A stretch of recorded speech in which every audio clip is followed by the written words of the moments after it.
Mis queridos peregrinos, estamos a las orillas del río Nilo y ayer leímos el capítulo primero del Éxodo, que era la historia de opresión de los egipcios al pueblo de Israel. Me encanta ver aquí estos ladrillos antiguos de barro porque era una de las cosas que los egipcios ordenaron a los israelitas hacer, tabiques de barro, y lo hacían con barro y palmas, una especie de hierba que aquí tenemos abundante y existe, claro, solamente a las orillas del Nilo, porque es una hierba fibrosa y larga. Con el barro se compactaba muy bien y tenía dos componentes importantes: solidificaba el barro y también lo aligeraba por la hierba que estaba dentro. Pues aquí tenemos una casa viejísima de barro y tabiques y nos ayuda a pensar en esa esclavitud del pueblo de Israel. Bien, ayer nos quedamos en la opresión de los egipcios en el pueblo y finalmente la determinación del faraón de que todos los niños egipcios fueran tirados al río Nilo. Estamos al lado del río Nilo y vamos a bajar a dejar una cesta en el Nilo como hizo la madre de Moisés, pero vamos leyendo el texto poco a poco. Hoy vamos a hablar de 4 momentos, 4 actos. El primero es el nacimiento de Moisés y su rescate de las aguas del Nilo por la hija del faraón. El segundo es la huida de Moisés a la tierra de Madián. El tercero, maravilloso, me fascina, me entusiasma, es la zarza ardiente, la revelación de Dios a Moisés y su vocación. Y el cuarto es el bastón de Moisés, que es importantísimo, como vamos a ver. Vamos pues a prepararnos, a disponernos y vamos a hacer estos 4 actos. Sé que voy buscando una salida, que mi alma puede estar perdida si me separo de tu guía y dirección. Sé que esta vida es un camino para hallar la salvación.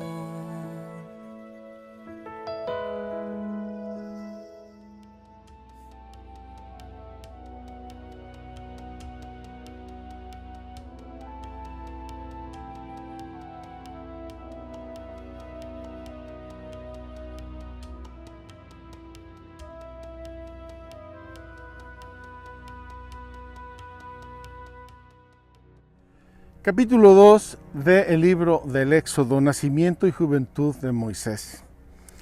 Un hombre de la casa de Leví fue a tomar por mujer una hija de Leví. Concibió la mujer y dio a luz un hijo, y viendo que era hermoso, lo tuvo escondido durante 3 meses.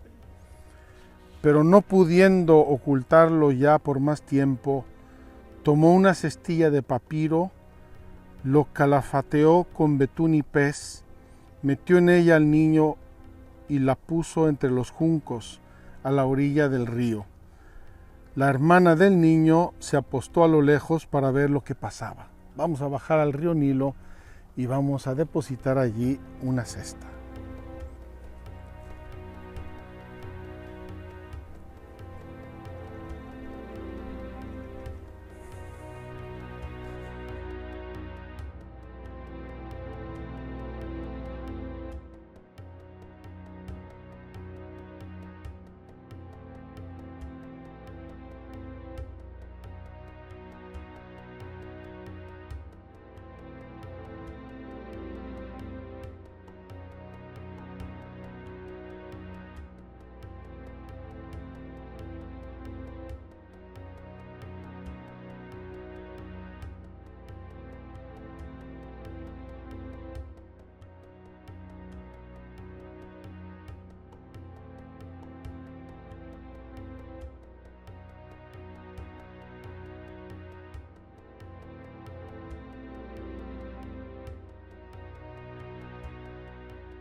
Hemos ya visto ese Nilo maravilloso que se convirtió en el cementerio de los niños israelitas, y allí dejamos flotando a un cestillo con un niño precioso que se llama Moisés, o se va a llamar Moisés. Sigue nuestra narración. Bajó la hija de Faraón a bañarse en el río, y mientras sus doncellas se paseaban por la orilla del río, divisó la cestilla entre los juncos, y envió una criada suya para que la recogiera. Al abrirla, vio que era un niño que lloraba. Se compadeció de él y exclamó: es uno de los niños hebreos. Aquí me hace pensar, queridos amigos, que la determinación del faraón de exterminar a los niños hebreos no puede cambiar el instinto femenino y materno de la hija del faraón y de muchísimas gentes de aquel tiempo. Por eso esta mujer se compadece, ama al niño, se enternece y decide salvarlo. Entonces dijo la hermana a la hija del faraón: ¿quieres que yo vaya y llame una nodriza de entre las hebreas para que te críe este niño? Vete, le contestó la hija del faraón. Fue pues la joven y llamó a la madre del niño, y la hija del faraón le dijo: toma este niño y críamelo, que yo te pagaré. Tomó la mujer al niño y lo crió. El niño creció y ella lo llevó entonces a la hija de Faraón, que lo tuvo por hijo y le llamó Moisés, diciendo: de las aguas lo he sacado. Queridos peregrinos, aquí terminamos nuestro primer acto, que me parece hermosísimo contemplar dos hechos extrañamente paralelos, si me permiten la expresión. Primero, es como una ferrovía. Es como una ferrovía. Una de las vías del tren está recta, sólida, firme, inamovible. La otra está muy torcida, interrumpida, sube, baja y a veces amenaza casi con desaparecer. ¿Cuáles son estas dos vías del tren? Una vía, la recta, sólida, constante y firme, es la historia de Dios, la providencia de Dios. Dios que guía al mundo, que lo sostiene, que lo mantiene en su ser y que permite a los hombres y a todas las criaturas realizar su propio ser, su propia vocación en el plan creador de Dios. La otra vía somos los seres humanos, una vía accidentada porque somos limitados, accidentada porque somos pobres, somos falibles, porque somos buenos y malos, porque cambiamos en el tiempo, y finalmente accidentada, y diré yo accidentadísima, porque morimos. Nuestros planes, en el mejor de los casos, no pueden durar más de 100 años, mientras los planes de Dios son eternos.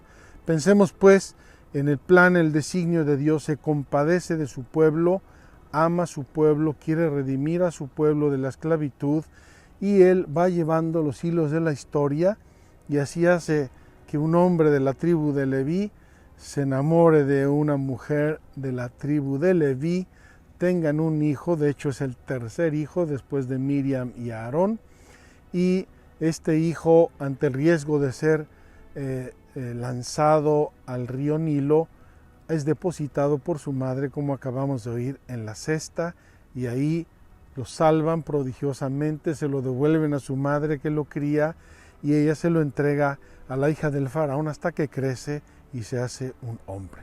Aquí terminamos de momento el primer acto de esta historia maravillosa.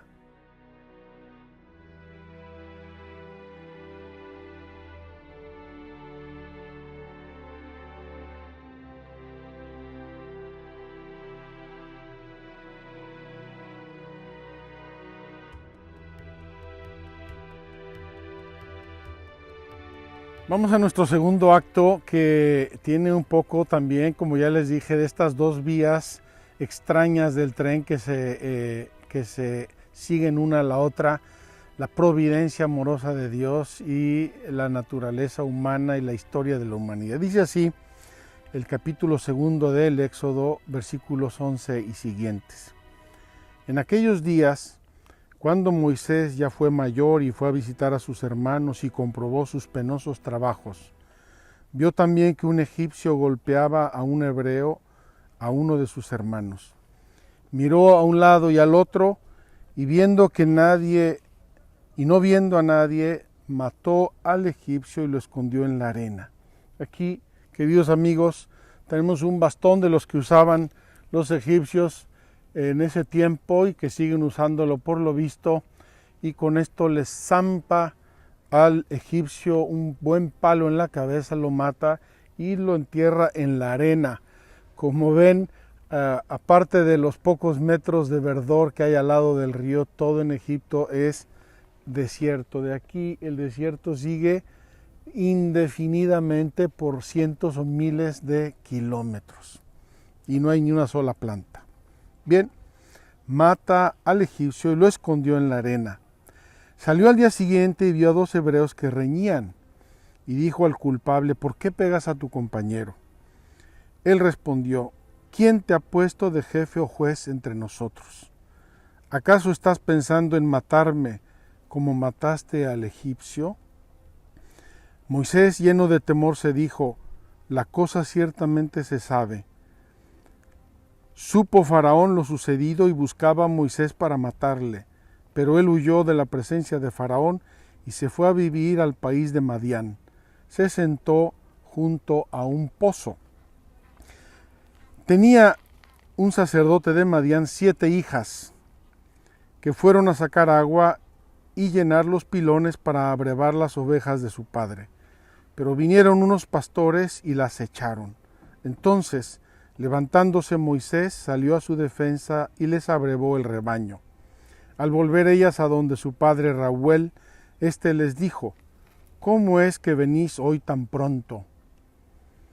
Respondieron: un egipcio nos libró de las manos de los pastores y además sacó agua para nosotras y abrevó el rebaño. Preguntó entonces a sus hijas: ¿y dónde está? ¿Cómo así habéis dejado a ese hombre? Llamadle para que coma. Aceptó Moisés morar con aquel hombre que dio a Moisés su hija Sephora. Esta le dio a luz a un hijo y llamóle Gersón, pues dijo: forastero soy en tierra extranjera. Y termina este capítulo 2 de el Éxodo con una frase maravillosa que no tiene desperdicio. Durante este largo periodo murió el rey de Egipto, el faraón. Los israelitas, gimiendo bajo la servidumbre, clamaron, y su clamor, que brotaba del fondo de su esclavitud, subió a Dios. Oyó Dios sus gemidos y acordóse Dios de su alianza con Abraham, Isaac y Jacob, y miró Dios a los hijos de Israel.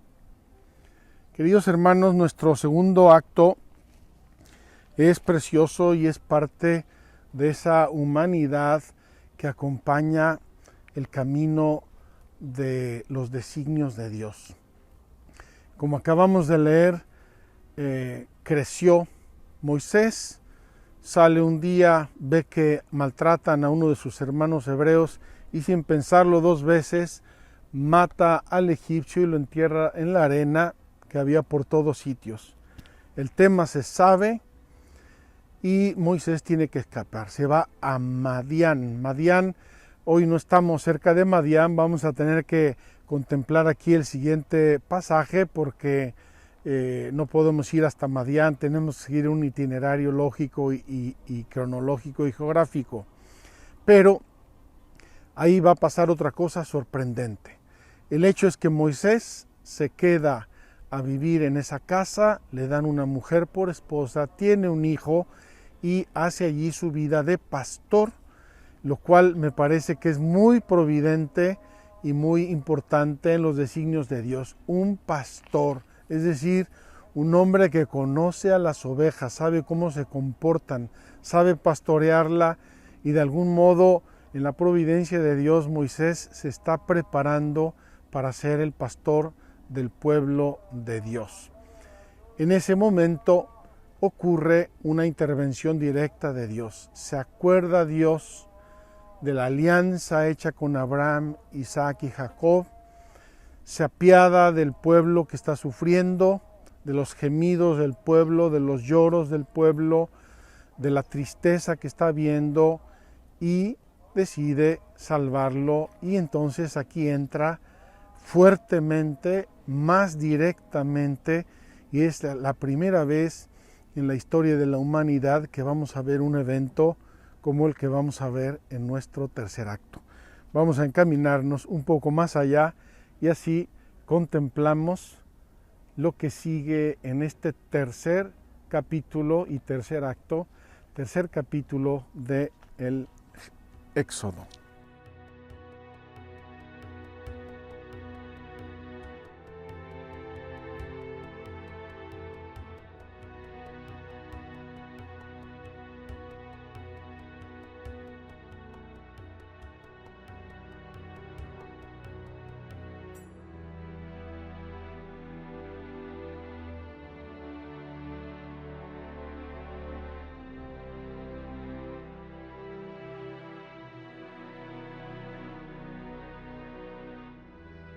Mis queridos hermanos, llegamos con este tercer acto ahora a uno de los capítulos más bellos, impresionantes, importantes de la sagrada revelación, de la revelación de Dios a los seres humanos, y es el capítulo tercero del libro del Éxodo. Vamos a leerlo, vamos a imaginarlo, vamos a tratar de revivirlo, a ver cómo podemos sentir esta teofanía, esta manifestación de Dios que es verdaderamente sobrecogedora.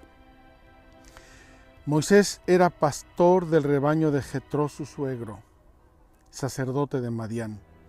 Una vez llevó las ovejas más allá del desierto y llegó hasta el Horeb, la montaña de Dios. El ángel de Yahvé se le apareció en forma de llama de fuego en medio de una zarza.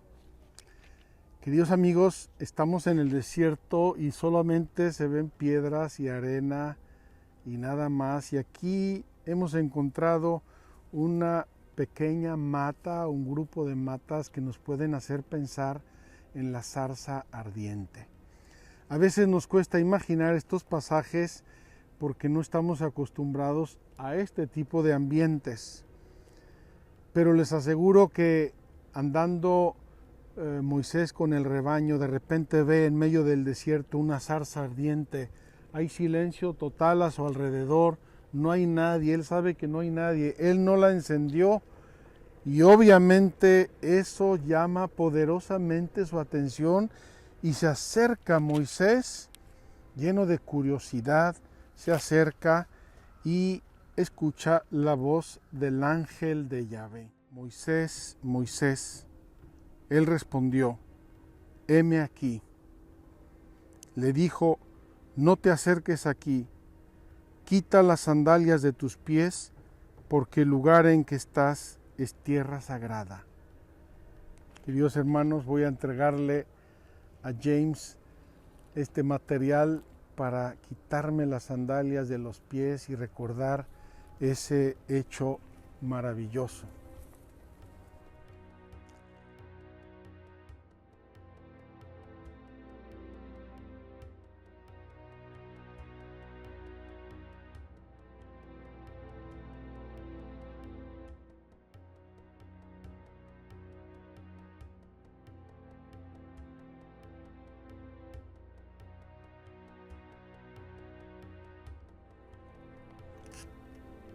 Y añadió, yo soy el Dios de tu padre, el Dios de Abraham, el Dios de Isaac, el Dios de Jacob.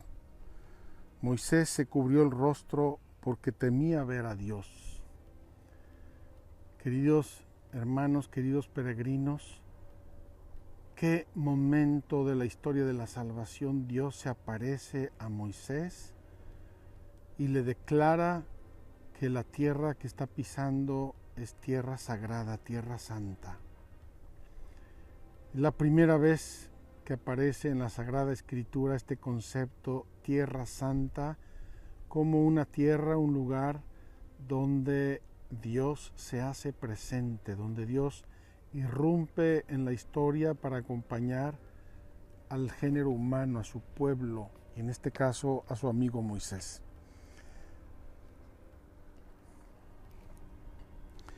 Y aquí entra la misión de Moisés. Dijo Yahvé: bien vista tengo la aflicción de mi pueblo en Egipto y he escuchado su clamor en presencia de sus opresores. Pues ya conozco sus sufrimientos. He bajado para librarle de la mano de los egipcios y para subirle de esta tierra a una tierra buena y espaciosa, a una tierra que emana leche y miel, al país de los cananeos, de los hititas, de los amorreos, de los perisitas, de los givitas y de los jebuseos. Así pues, el clamor de los israelitas ha llegado hasta mí, y he visto además la opresión con que los egipcios los oprimen. Ahora pues, ve, yo te envío a Faraón para que saques a mi pueblo, los israelitas, de Egipto. Dijo Moisés a Dios: ¿quién soy yo para ir a Faraón y sacar de Egipto a los israelitas? Respondió: yo estaré contigo, y esta será para ti la señal de que yo te envío. Cuando hayas sacado al pueblo de Egipto, daréis culto a Dios en este monte. Este monte Horeb se identifica con el monte Sinaí, a donde vamos a ir próximamente. Y, queridos hermanos, puedo imaginar la conmoción de Moisés. Un hombre sencillo, un hombre simple, un hombre temeroso de Dios, que vive en el extranjero, que tiene su familia, que es un simple pastor, y al cual se le aparece Dios en una teofanía, en una zarza ardiente. Qué símbolo tan profundo y tan bello para toda la humanidad, toda la historia de las religiones, de las civilizaciones, esta zarza ardiente que arde sin consumirse, y ahora la vocación, la llamada de Moisés. El pobre de Moisés se queda horrorizado, se queda sorprendido y intenta defenderse, intenta evadir esta misión tan grande que Dios nuestro Señor le estaba dando, entre otras cosas, porque, como sabemos, Moisés salió fugitivo de Egipto porque el faraón intentaba matarlo. Y aquí viene, queridos hermanos, la revelación del nombre de Dios. Contestó Moisés a Dios: si voy a los israelitas y les digo, el Dios de vuestros padres me ha enviado a vosotros, cuando me pregunten cuál es su nombre, ¿qué les responderé?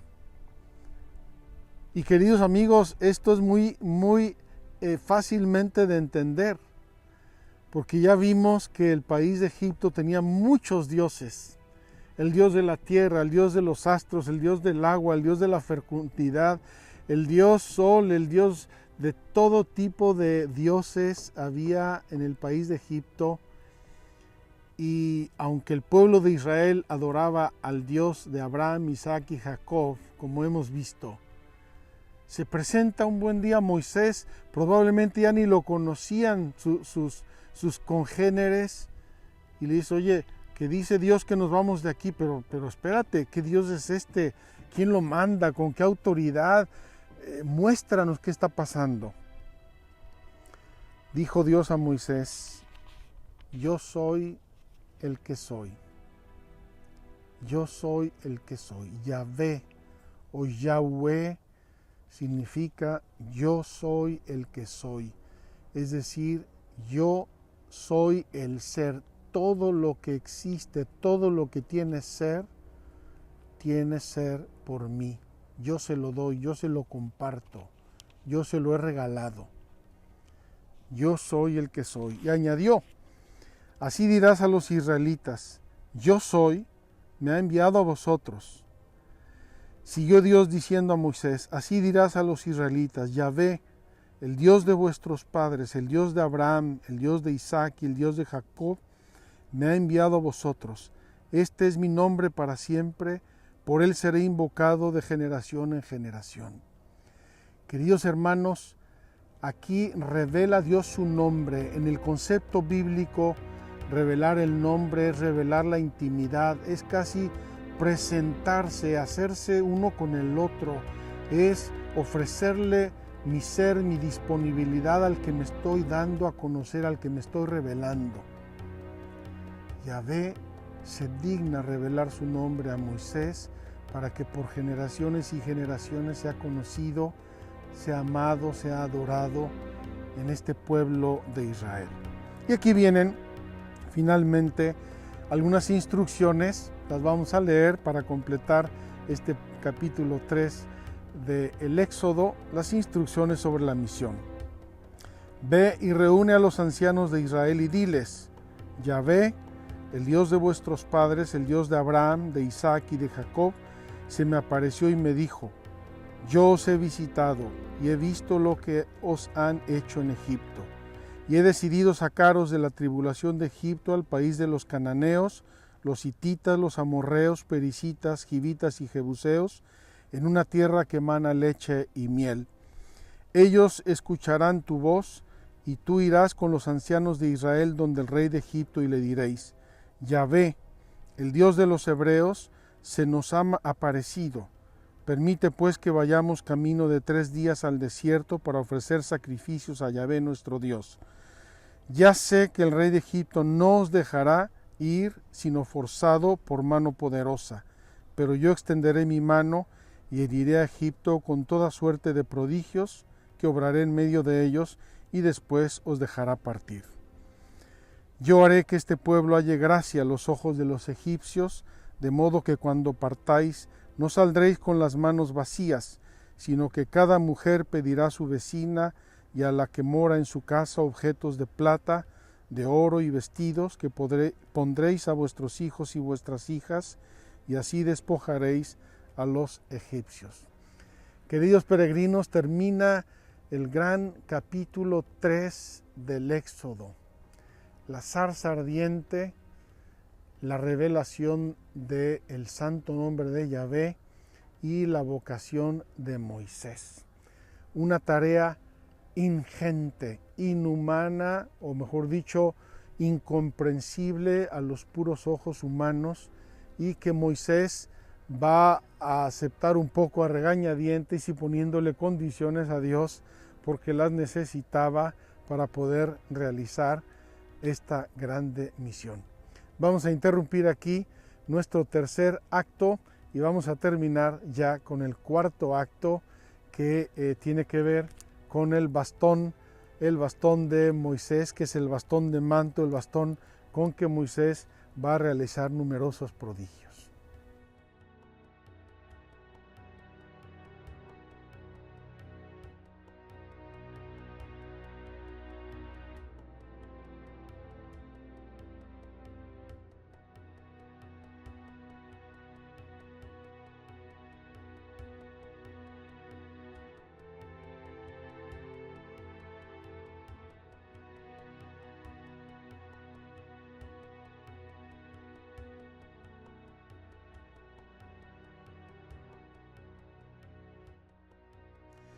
Mis queridos peregrinos, el cuarto acto tiene que ver con unos prodigios importantes que Dios le concedió hacer a Moisés para ayudarle en su fe. El tamaño de la encomienda que Dios le había dado era inmenso, era infinito. Va a ser una encomienda que va a revolucionar a todo el género humano, y por lo tanto Dios, en su bondad, en su misericordia, quiso darle a Moisés unos signos de credibilidad, y por eso le concede hacer 2 prodigios. Lo vamos a leer al inicio del capítulo 4 del Génesis. Respondió Moisés y dijo: no van a creerme ni escucharán mi voz, pues dirán: no se te ha parecido Yahvé. Díjole Yahvé: ¿qué tienes en tu mano? Un cayado, respondió él. Yahvé le dijo: échalo a tierra. Lo echó a tierra y se convirtió en serpiente, y Moisés huyó de ella. Dijo Yahvé a Moisés: extiende tu mano y agárrala por la cola.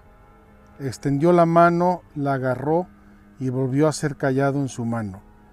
Para que crean que se te ha parecido Yahvé, el Dios de tus padres, el Dios de Abraham, el Dios de Isaac y el Dios de Jacob.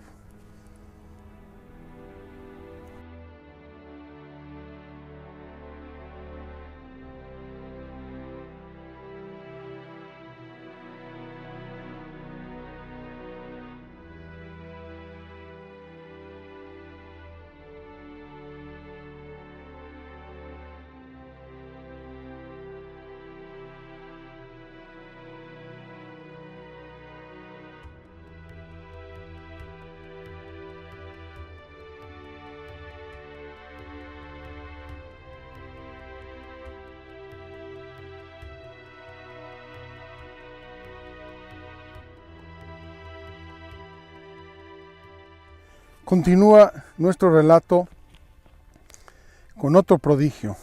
Añadió Yahvé: mete tu mano en el pecho. La metió la mano en su pecho, y cuando la sacó estaba cubierta de lepra, blanca como la nieve, y le dijo: vuelve a meter la mano en tu pecho. La volvió a meter, y cuando la sacó de nuevo estaba ya como el resto de su cuerpo.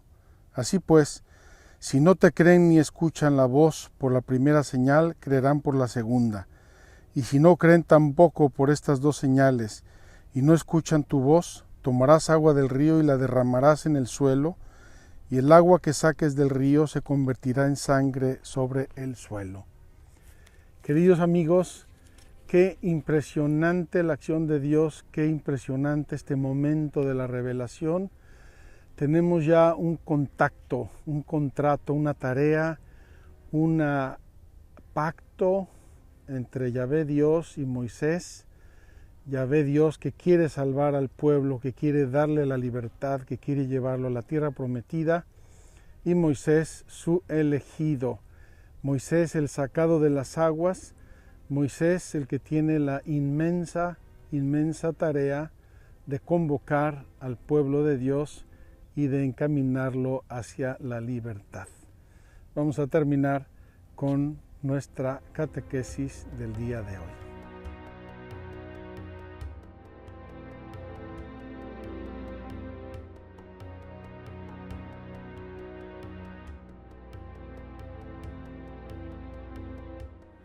Mis queridos peregrinos, estábamos muertos de asoleamiento debajo del sol y de calor, y hemos encontrado un arbolito aquí en medio de la nada que nos regala un poco de sombra para terminar nuestra catequesis del día de hoy. Y ahora sí, después de la introducción general que hicimos ayer, vamos a los números 1699 y siguientes. Es un primer capítulo que se titula La dignidad de la persona humana.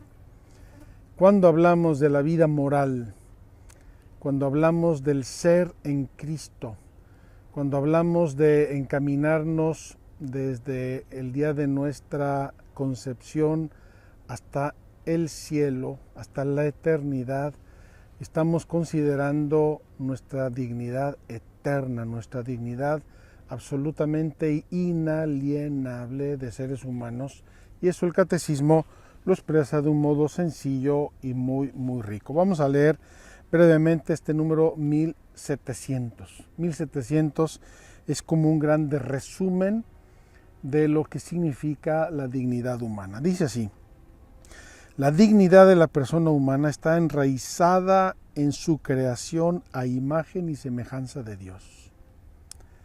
Dios nuestro Señor, en su misericordia infinita, nos creó a su imagen y semejanza, nos lo dice la Biblia. Se realiza en su vocación a la bienaventuranza divina. Nosotros fuimos creados para la bienaventuranza, para la dicha, para la felicidad divina.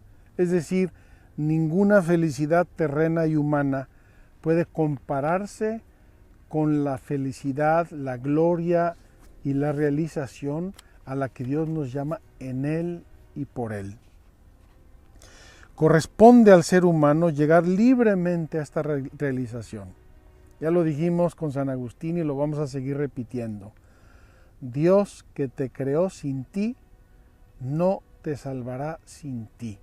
Tú tienes que quererlo, tú tienes que colaborar, tú tienes que poner tu parte.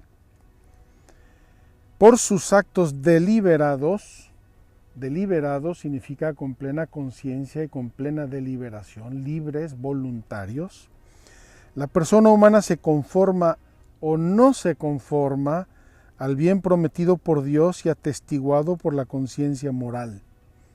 Dios nos lo revela, pero también nuestra conciencia humana nos indica que estamos llamados a una felicidad, a una realización. Y eso significa que tenemos que realizarlo a través de los actos deliberados. Acto deliberado es un acto personal, consciente, razonado, mío. Los seres humanos se identifican a sí mismos y crecen desde el interior. Hacen de toda su vida sensible y espiritual un material de su crecimiento. Fíjense qué precioso. Es la vida en el espíritu, es la vida dentro de nosotros. Es esa fuente insaciable que tenemos dentro que nos lleva a la verdad, al bien, a la santidad, al amor de Dios, a la realización profunda de nosotros mismos. Con la ayuda de la gracia, crecen en la virtud, evitan el pecado y si lo han cometido recurren como el Hijo pródigo a la misericordia de nuestro Padre del cielo y así acceden a la perfección de la caridad. La perfección de la caridad en este mundo es la santidad perfecta, la santidad que Dios hace en nuestras almas, y en la eternidad es vivir contemplando a Dios, vivir en el amor, fundirnos con Dios que es amor. Este es el itinerario que vamos a ir viendo de lo que es la vocación del hombre, que el catecismo llama también la vida en el espíritu. Quiero aquí recordar que San Pablo, con mucho realismo, nos habla de la vida del espíritu y la vida de la carne, las obras del espíritu, las obras de la carne. Es esa lucha interior que nosotros tenemos por nuestra naturaleza humana y por el pecado original, y esa lucha es nuestra tarea, esa lucha es nuestra vida, esa lucha es la conquista de nosotros mismos, para nosotros mismos y de nosotros mismos para Dios y para el prójimo. Así pues, el artículo 1 nos recuerda que el hombre es imagen de Dios. Vamos a ver un poco más ampliamente, dentro de la brevedad que nos permite el catecismo, qué significa que el hombre ha sido hecho imagen de Dios.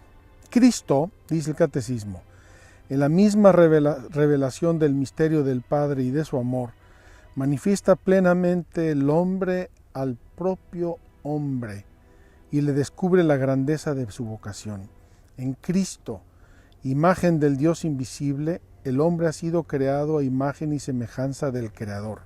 En Cristo, Redentor y Salvador, la imagen divina alterada en el hombre por el pecado original, ha sido restaurada en su belleza original y ennoblecida con la gracia de Dios. Nos recuerda el catecismo como grande puerta de entrada que somos hijos de Dios, que estamos llamados a una dignidad, a una meta, a una santidad, y que Dios no es ajeno a este proyecto, ni como creador, ni como redentor, ni como santificador.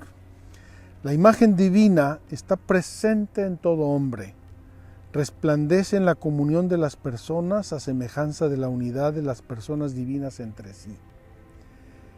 La imagen divina, y esto se realiza en la comunión entre las personas. El vivir en comunión, común unión, en una unión perfecta, en una unión santa.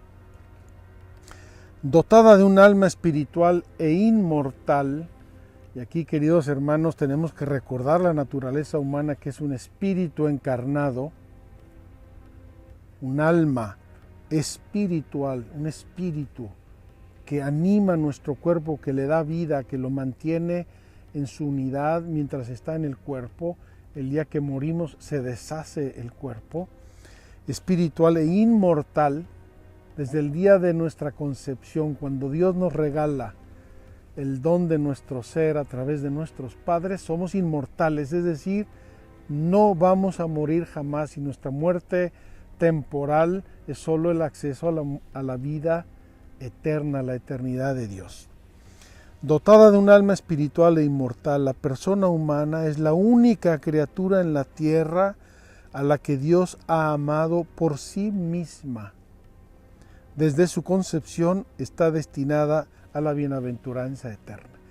Qué hermoso, queridos hermanos, contemplar este plan de Dios, esta maravilla a través de todo el tiempo, toda la eternidad, y que se posa su mirada de Dios sobre mí para darme el ser, la mirada de Dios. Esta es mi dignidad, ser hijo de Dios, ser criatura amadísima de Dios. La persona humana participa de la luz y la fuerza del Espíritu Divino. Por la razón es capaz de comprender el orden de las cosas establecido por el Creador. Por su voluntad es capaz de dirigirse por sí misma a su bien verdadero, encuentra su perfección en la búsqueda y el amor de la verdad y del bien. Ese camino, esa tendencia que Dios puso en nuestro corazón a la verdad y al bien. Y ese caminar es nuestra realización, es nuestra tarea. En virtud de su alma y de sus potencias espirituales de entendimiento y voluntad, el hombre está dotado de libertad, signo eminente de la imagen divina. El hombre es el único ser, el ser humano es el único ser racional, tiene inteligencia y voluntad. Esto es lo específico del ser humano y por esto tenemos libertad. Podemos escoger, podemos decidir, podemos equivocarnos. Mediante su razón, su inteligencia, el hombre conoce la voz de Dios que le impulsa a hacer el bien y evitar el mal. Este es el grande principio de la moralidad que Dios inscribió en nuestro ser. Haz el bien, evita el mal. Haz el bien, evita el mal. Y eso lo conoce el ser humano por la simple razón. Por la simple razón. Todo hombre debe seguir esta ley que resuena en la conciencia y que se realiza en el amor de Dios y del prójimo. El ejercicio de la vida moral proclama la dignidad de la persona humana. Esta capacidad del ser humano de elegir el bien y rechazar el mal proclama su dignidad, la muestra, la manifiesta. El hombre persuadido por el maligno abusó de su libertad desde el comienzo de la historia, sucumbió a la tentación y cometió el mal. Conserva el deseo de bien, pero su naturaleza lleva la herida del pecado original. Ha quedado inclinado al mal y sujeto al error. Esta es la herida terrible del pecado original que se llama concupiscencia, tendencia a elegir el mal pensando que elegimos un bien. Cristo por su pasión nos libra de Satanás y del pecado, nos mereció la vida nueva en el Espíritu, su gracia restaura en nosotros lo que el pecado había deteriorado. Y termina el catecismo, este brevísimo capítulo primero. El que cree en Cristo es hecho hijo de Dios. Esta adopción filial lo transforma desde la posibilidad de seguir el ejemplo de Cristo. Lo hace capaz de obrar rectamente y de practicar el bien. En la unión con su Salvador, el discípulo alcanza la perfección de la caridad, la santidad. La vida moral, madurada en la gracia, culmina en la vida eterna, en la gloria del cielo. Queridos hermanos, tenemos hoy esta grande revelación de Dios. Yo soy el que soy y vine, te mando a salir de la esclavitud, del pecado, de la tiniebla, del aborrecimiento, de la ignominia, de la arbitrariedad, y te llevo a una tierra de libertad. Te voy a mostrar en este éxodo ese camino de libertad que finalmente culmina y se realiza en Cristo, en los méritos de Cristo y en el ejemplo de Cristo. Si somos buenos discípulos de Jesús y recibimos su gracia en los sacramentos, nos encaminamos irremisiblemente hacia el cielo, y esa es nuestra grande esperanza y esa es nuestra grande tarea. Nos vemos mañana y seguiremos con la presencia de Moisés y Aarón ante el faraón, la resistencia del faraón y la salida de Israel de la esclavitud de Egipto. Que Dios los bendiga y nos vemos hasta mañana. Vamos a dejar este desierto insoportable. Gracias.